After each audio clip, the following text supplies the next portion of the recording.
Mr. Vice Chairman, I wish the matter had not come up for discussion in this House in the form in which it has come, because we will be discussing, it appears, the same subject more or less piecemeal in connection with the other two bills as well. What was necessary for the government in this connection was to provide for a general discussion on the report of the Finance Commission, the kind of thing that we have on such reports, and after hearing the views of the members here, they should have formulated a bill. Even if they had formulated the bill earlier, the bill should have been preceded by a discussion on the report. It would then have given us an opportunity of dealing with this rather important subject in our public finance and indeed in our national life. But now we are asked to treat this matter piecemeal and deal with the bill as it comes separately. I say, sir, this would not seem very fair. It is true that we have had two other reports of the Finance Commission and that we have had certain opportunities of discussing the issues raised by the Finance Commission on previous occasions. But that should not have precluded a thorough discussion of the third report, more especially after the experience of the two 5 year plans, and generally also after the experience of the states in the matter of public finance and as regards relations between the states and the center.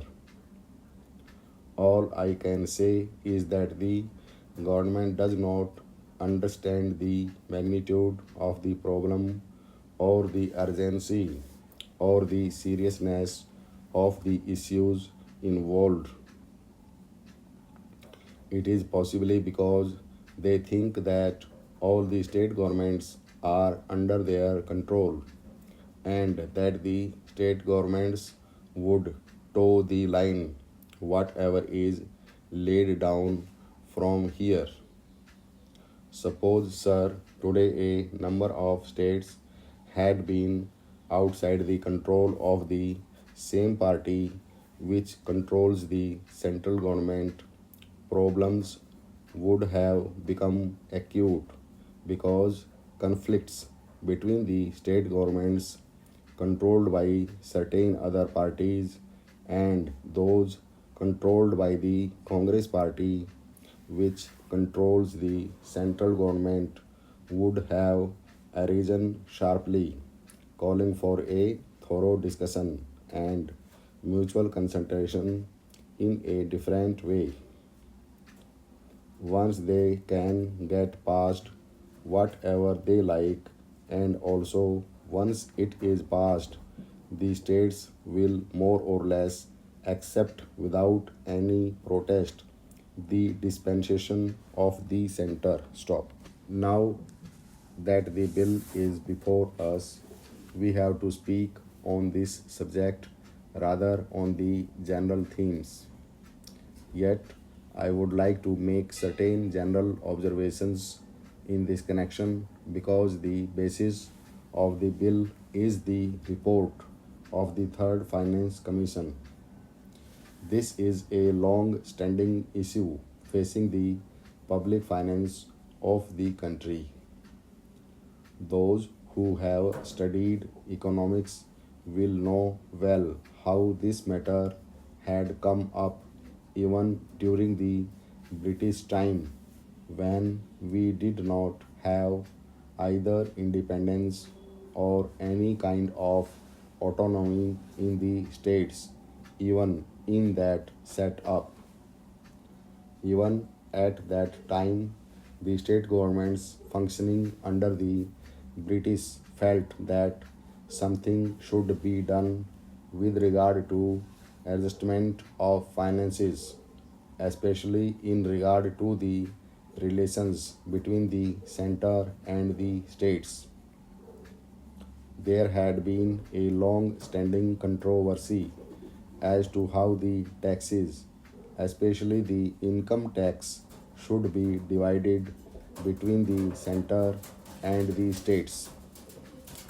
I do not deny the existence of the controversy, and this controversy is not easy to resolve. I entirely agree, but I should have thought that the Third Finance Commission should be tried to face the problems before it, not more or less in a routine manner, but in the context of the new things, not only as they are today, but as they are going to shape in the coming future. We have got what is called a quasi federal constitution. I do not say federal constitution, although the spirit is there, but a quasi federal constitution because many of the powers that should remain with the states are now in the hands of the central government. Therefore, in that way, it is more unitary in character than federal. At the same time, structurally speaking, we have got the state assemblies, legislatures, state budgets, and so on. They function more or less in the same way, but if you go a little deeper into the affairs, it would immediately lead you to think that the states do not have any substantial real power, especially in the matter of finance. Perhaps at the time when the Constitution was framed, this aspect did not figure very much in the minds of the makers of the Constitution. We had just become free, and the concept of welding India into a solid nation was uppermost in the minds of those people who framed the Constitution and all others as well. In that background, it was quite understandable that it should be the dominant thought as to how to put the different segments of our country into a whole, namely the Indian Union. Stop.